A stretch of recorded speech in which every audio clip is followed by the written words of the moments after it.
We are back today with just one game and 90 minutes potentially separating us and the Champions League group stages.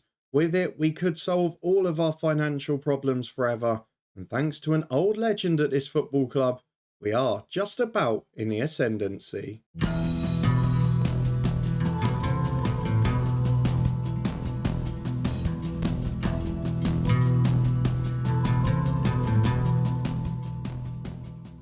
Yes, hello and welcome along to part 130 of this Build a Nation story, Lifting Spirits with me, Daniel. We are back today and we certainly could be lifting spirits if we make it to the Champions League groups for the first time. Can we do it? Can we finally make it in what is the 14th season of this save? Well, let's go and find out, because we are back today to face Derry City in the second leg of the playoff. And as you can see from the top right of the screen, we have got the slenderest of advantages from the away leg. It was a very even game. We probably didn't deserve to win it, but you'll see in a minute an old legend popped up.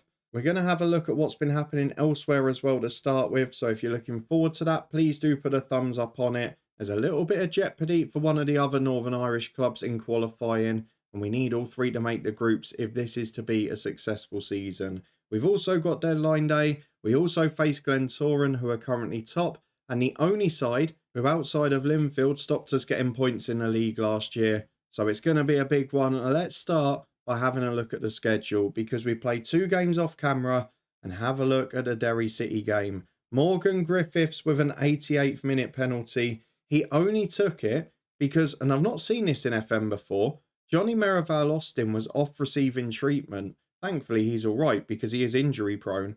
So Morgan Griffiths took the penalty. He penenkered it down the middle and we won 1-0. I mean, it was a bold move and he could have looked very stupid, but for now, he is an absolute hero. We then continued our 100% start to the league season, but this game was a bit more comfortable, a bit more as you were than the Coleraine one that we saw on camera. Dermot Lafferty for a rotated side with a hat-trick, but for this one today on Tuesday night, we've got 4 days break until the weekend. We've got Tommy Murphy out injured, but we're all right, and at the moment I'm fairly confident.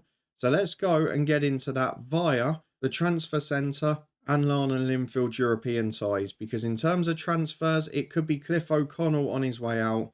He is going on loan to Portadown. He needs football, he's got big potential, and with his personality improving, it does make sense for us to send him out. We are trying to get a few others out as well at the moment. David Aitken is the only one to have gone. Let's have a look at how Linfield and Larne are getting on though, because if we go through to our game, we are in a good position. TNS have fought back from 3 down against Karabakh. They've got a chance now as well. But the Europa Conference League is looking a bit sketchy for one of our sides, and that team is Linfield, who lost in Hungary by 3-2. You can see them here where I'm hovering the mouse. They have got to get a big performance at Windsor Park. Larne are virtually through against Gothenburg, a great performance for them. And after the progress Linfield have made the last 2 or 3 years, we really need them to get there as well. Because if they do, I fancy both of them to pick up 2 or 3 results. Whether they get through or not, it's a different question. But coefficient points are still important. For us though, through to the tactical meeting and a chance at Champions League football. Over 4,000 fans in, which again is an improvement. And I've had to take a couple of gambles, if I'm being honest, because we've got a few problems with fatigue and fitness. We've mentioned that before. And we've got a bit of a problem with rotating the squad because Luke Smith had to play at the weekend. And of course, we've had the likes of Jordan Gash out injured. He's not fully fit today. And it does say he is some way short of full fitness and should be monitored. But he's our best midfielder. And this is the biggest game of the season. If he comes in and plays well and then gets injured for another 3 or 4 weeks, quite frankly, it's worth it if we get through to the Champions League group, because it's 10 or 12 million quid that we just wouldn't have had. The rest of it is probably what you would expect. We've got Neil Kane in goal, Stow and Reed the fullbacks with Smith and McKenzie as centre-half. Jude is rejoined by Gash in centre midfield with Merivale Austin ahead of them. And then an average Ben Parry with Cowan on the right and Mark Scully through the middle. We are 90 minutes from the Champions League. Please do not let this big game be settled by a red card. We've seen so many of them since the update where you just get ridiculous challenges. Please do not let us have one of those today. Well, 3 changes for Derry City. They've got a midfielder or 2 that we've been linked with heavily over the years. They've got Sean Ruffin in for Zach Williams at centre-half, Williams poached by Linfield, of course. Ruffin is back in his place. And Alfie Whiteman, a very experienced goalkeeper who's been there for donkey's years. Let's go and tell the lads to do what they can. Get them inspired, get them impressed, and encourage them. Don't put any pressure on them for this one. The Champions League music will do that enough out of the speakers. And again, the home fans, well, it's not a great attendance. It's more than it used to be, but still, most of that crowd is Derry City, and you can see they've got a bit more of that away end there. I'm very frustrated by the attendance thing, but ultimately, today isn't the day to worry about that. We're going to watch these boys come out the tunnel for what is the biggest game in this football club's history. If they get to the Champions League group stages, they will be heroes for securing the future of this club. The big question is, can they do it? They've got 90 minutes separating them from the history books. And now, Lisburn Distillery, it is your time to deliver. As we're back with 5 minutes on the clock, with Gavin Reid picking the ball up to Cowan, who's flying down the right wing. We wouldn't mind an early goal here. Gash gets it on the right. How fit is he? Gets past his man to the byline. Looks all right there. Finds Gavin Reid. Cross into Merivale Austin. Oh, he looks fit enough all right. A marauding run down the right from Gash. Laid back to Gavin Reid, who is returning after the weekend off. And Johnny Merivale Austin, the best player at the club, tied down to that new deal. It's a bit weird, really. I don't want him to do too well because he's got that release clause that lasts for the whole of the January window. And if he does too well, we might lose him by then. But for now, we're not going to complain at all. We've doubled our aggregate lead. TNS have flipped their tie as well. And it's about, can we now keep the ball out of our net and maybe deal one more crushing blow on the counter? As Claridge gets the ball. We're very deep for a team that's playing positively. I'll forgive them if we get away with it, though. Reid heads away, doing his duty at the other end. Cowan working back to support as well. And it's into Gash, who, again, doesn't quite look up to speed there. Gives the ball away. We'll forgive him for that one, though, as Ruffin just punts it forward. Who's up? Drury wins it. Houlihan's in. Oh, that was close. It was misjudged by Stow and then Mackenzie. Both of them thought they had more time than they did. And you know Derry City are going to throw men forward soon, as Merivale Austin gives the ball away this time, but fair play to him. He's working hard, but he doesn't win it back. Drury gets away down the right. There's one in the middle, but he's not marked at the moment. It's back to Gray. It looks very similar to our goal at present. Out to Drury. Crossing for Houlihan. Great defending from Smith. He stopped him getting a shot away. Took all the sting out of the ball. And Neil Kane very gratefully just picks it up. We've been the better side here, but we're not dominant enough, and there's still a threat from these direct balls, although that one is wayward. Reid can bring it forward. Cowan's down the line as always. What can he do with it? Gash is running. Goes long for Merivale. Austin hits the post. It's back to Scully. And that has got to be a penalty. Michael Oliver's the referee. I didn't notice. But that's got to be a penalty kick. I'm sorry. And it's got to be a red card too, because it wasn't a legitimate attempt at the ball. And Scully was literally going to tap it in. He's only given a yellow. But I'm not going to worry. If we score this penalty, it doesn't matter at all. I said I didn't want the game settled by a red card. I can't complain there isn't one. But Johnny Merivale Austin, as I start to fall apart, has scored a very crucial goal. This is why it was so important last season that we brought in players like him and Scully, because they are the players in games like this that make the big difference. In a game that we haven't created a huge amount in, as Smith goes long over the top, straight to Whiteman in goal. Poor clearance would be welcomed, but it's not. Smith wins the header though, and Nash heads it in. Reid nicks it. The game's passing Gash by, but that's a good ball to Merivale Austin. He gives it away, trying to unlock the door. Drury brings it forward. Long ball out wide. It's a good one as well. Here's the midfielder we keep getting linked with. Houlihan in. Reid is beaten by going to ground. To the back post to Drury, who's unmarked. And to be fair, I mean, I'm disappointed to concede and that he had as much time as he did. But that's one hell of a strike. No chance for Neil Kane. Probably should have been marked by Stow. But at half-time, if you'd offered me this at the start, I would have been absolutely thrilled. The problem is, the way it's come, they've grown back into the game in the last 10 minutes. They've got their goal. Is it going to give them confidence? But at the moment, we've got 2 goals leeway. And we just need to take the sting out of this game. Jordan Gash will come off about the hour mark. I'm not going to take any silly risks. But can we get another goal first? As Gavin Reid puts it in. Smith off the post and Stow scores. But there's a big question mark here. He had one defender behind him, but the goalkeeper had dived down to try and save the shot in the corner. Was he behind Stow? Yes, he was. The goal's awarded. It is 4-1 on aggregate, 3-1 on the night. I think we're in the Champions League. I think we've done it. Let's get Jordan Gash off. We'll bring Neil Daly on with 35 to go. Surely we can't blow it from this position. It's 3-1, it's 4-1 on aggregate, and we've dominated the game. As much as they've scored a cracker, and the best goal of it, we have deserved to be ahead, as with 25 to go, it is Cowan on the right to Reed. Reed's had an excellent game out there. And we will look at more subs in a minute, as Scully gets the flick on for Merivale Austin. On a hat-trick, of course, goes wide to Cowan unselfishly. Oh, the keeper's made a mistake, Alfie Whiteman. Cowan's first goal of the season after a little goal drought. There's a bit of a tiddler along the ground, wasn't it? The old daisy cutter. But it beat the goalkeeper. It's 4-1 now. And nobody's stopping us. We are flying. Reed is knackered. He deserves a rest. But, and I probably do have to get him one, because at right back we're a bit short of options. So we're going to bring Cameron Goss on. I was thinking about young Owen Kidd, but he's complacent. And at the moment, it's not a risk we want to take. It's still the Champions League qualifier. Merivale Austin definitely needs a break. Damien Dunn is on for him. I'm looking at Scully. I'm looking at Parry. Parry struggling a bit. Let's give Lafferty a run, because he was brilliant at the weekend. I could bring on Beaton as well. And I think I might, you know. I'm going to go Damien Jude off.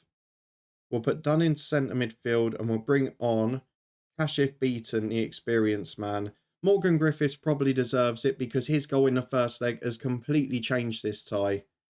But I'm not going to do it. I'm going to bring on these players. We'll swap Dunn and Daly round. We got 20 to go. It should be job done. Let's just see this out comfortably. As Goss gives it to Stow. He's mugged in possession by Drury, who scored that excellent goal in vain late in the first half. And he cuts it back to Robertson Core. Down the right he goes. Stow's not had a brilliant game at fullback, to be fair. He's rated well, but I've not been convinced. And Derry City, despite keeping the ball well, they're not landing a big threat at the minute, although Roberts might change that to right. Oh my word. What is it with the Derry City volleys? They're brilliant. I mean, that one's over the crossbar. It just glanced it on the way, but that was absolutely magnificent. A 4-1 lead, a 5-1 aggregate win, a very good job done. And now, the next thing we'll have on camera is finding out who we're facing in a Champions League league phase. The first time this club has ever been there. Well, this is the moment that makes all that struggle worthwhile, having a chairperson selling players from under your nose, having those years in the lower tiers and struggling to get past Linfield, because today we have picked up nearly £13 million just for appearing in a Champions League league phase. The Champions League fixtures though, let's enjoy them. There's not many easy games in that one, are there? We've got both Manchester City and Newcastle from England, who you might have noticed there are the top two coefficient teams in the whole of Europe. In the top 20 also are Atletico Madrid and Ajax, who in both of these saves have become resurgent. And then Marseille, Fiorentina, Copenhagen and Hoffenheim. I mean, that's tricky, isn't it? I'm not sure we're going to pick up many points, but we'll enjoy the money. We get the coefficient just for being in the league phase. Now we've got to see if the other teams can help us. Let's get to Thursday night and see if Linfield or Larne get their results.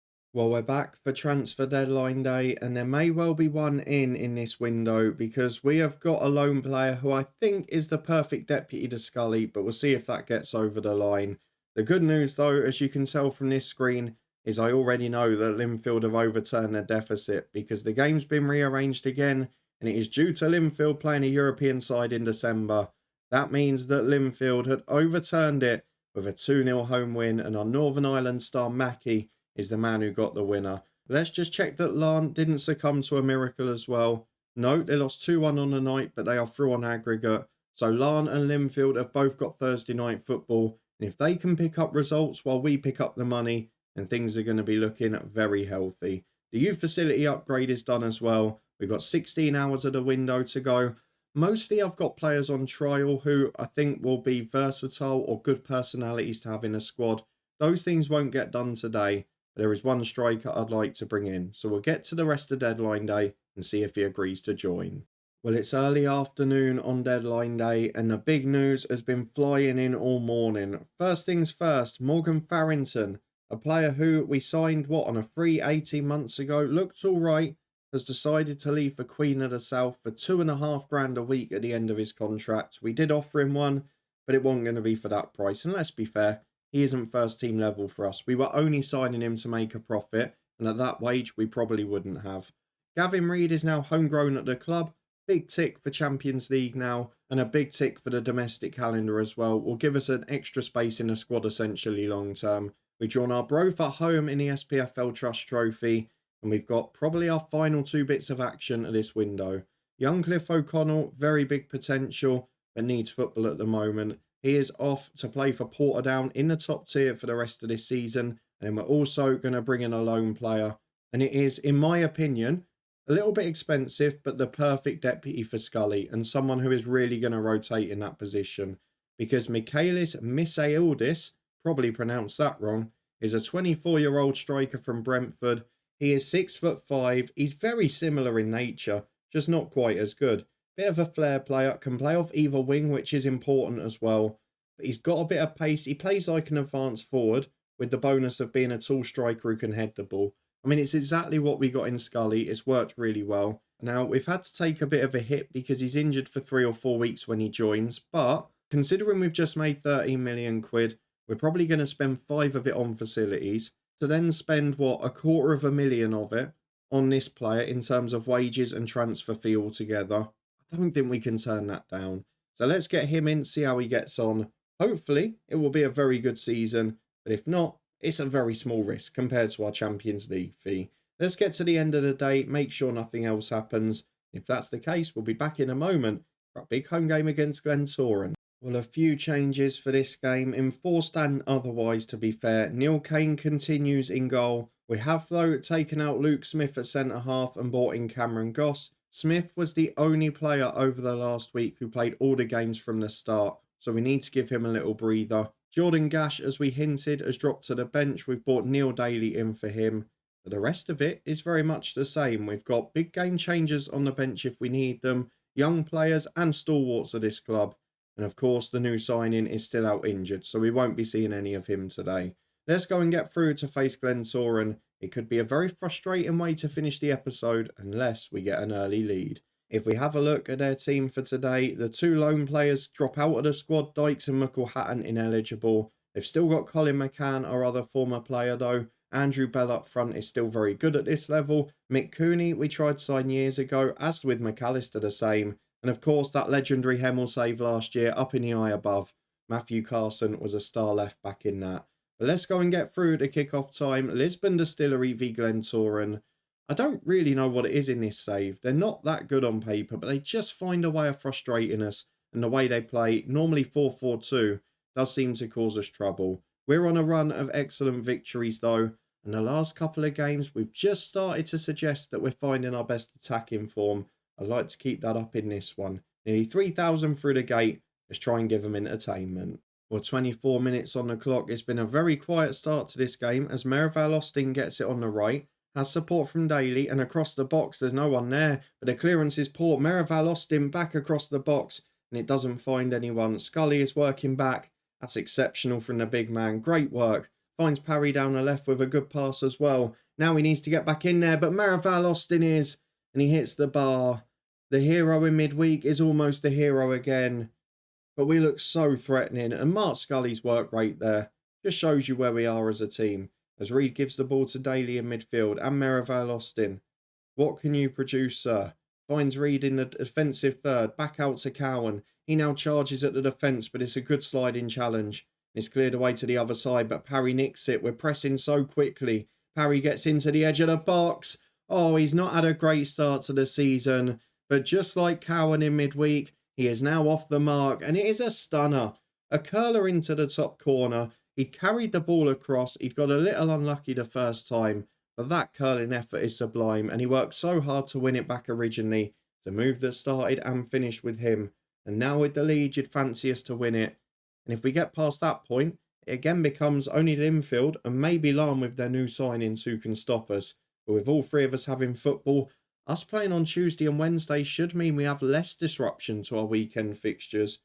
And I'm hoping that will leave us in a good position as Parry gets it into Merivale Austin. Has to score and does score.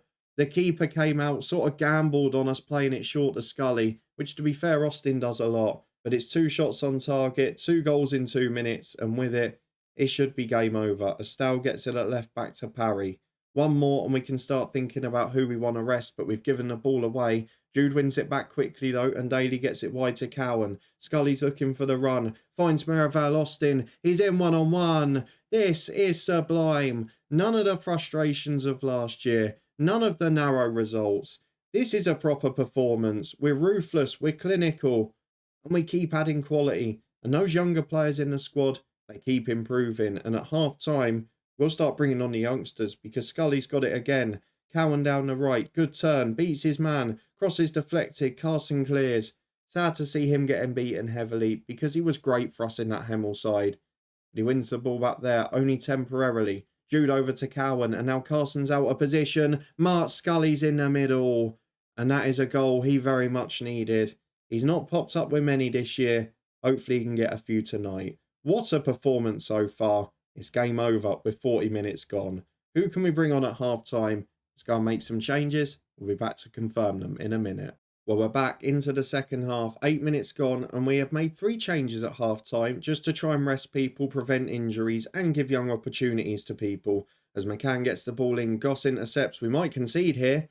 We do. It's 4-1. The clean sheet is gone. One of those changes was in defence. It's Kyle Carr on for Reed. He's the only fit right back at the minute. We're looking after him. Stow was switched to the right. And while we knew it might cost us a goal, I'm fairly happy we'll win the game still.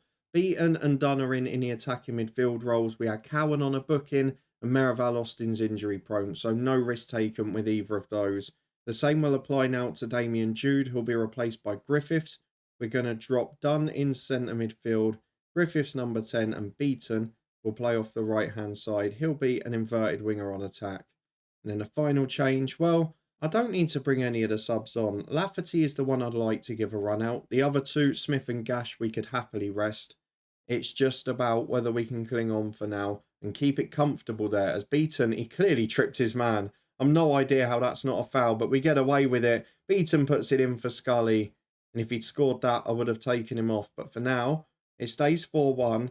And I'm not sure how that wasn't a foul. Are we starting to get the big decisions in our favour? There's a corner kick in, headed away. Parry loses out on a second ball. He's looking a bit tired now, but I don't really want to take him out on his best game of the season. As Daly chips it over to Parry again. Cuts it across. That's a great finish.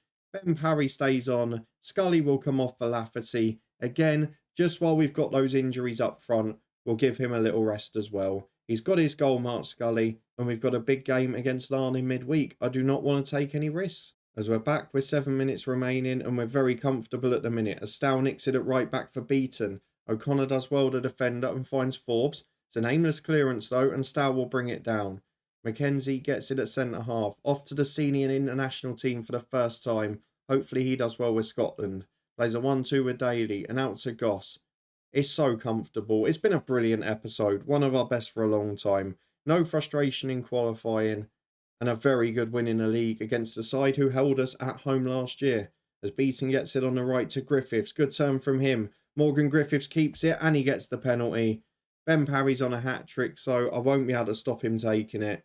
Can he make it 6-1? Ben Parry. Oh, of course he can. Sends the keeper the wrong way while he's feeling confident. It is a Ben Parry hat-trick to start a season in which he didn't score many goals. And to be fair, we had it with Cowan last year, didn't we? Didn't score for ages, then got a hat-trick. After that, he was unstoppable. A brilliant performance, a 6-1 win, and a perfect way to end a very good episode.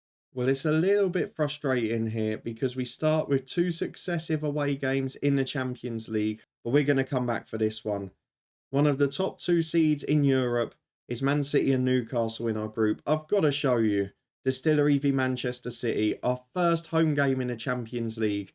Could we sell out Windsor Park? Let's see how close we get. If you enjoyed it, 2 thrilling wins, 2 great attacking performances, and please do put a thumbs up on the video. Let me know in the comments what you thought of the 2 performances, the deadline day signing and our Champions League fixtures. And of course, if you want to stay up to date with them for the season, subscribe and turn that notification bell on. An awful lot to come, including a return of the head coach tomorrow, before this one is back in 2 days' time. I'm sure you don't want to miss it, but in the meantime, loads of stuff up in the eye above.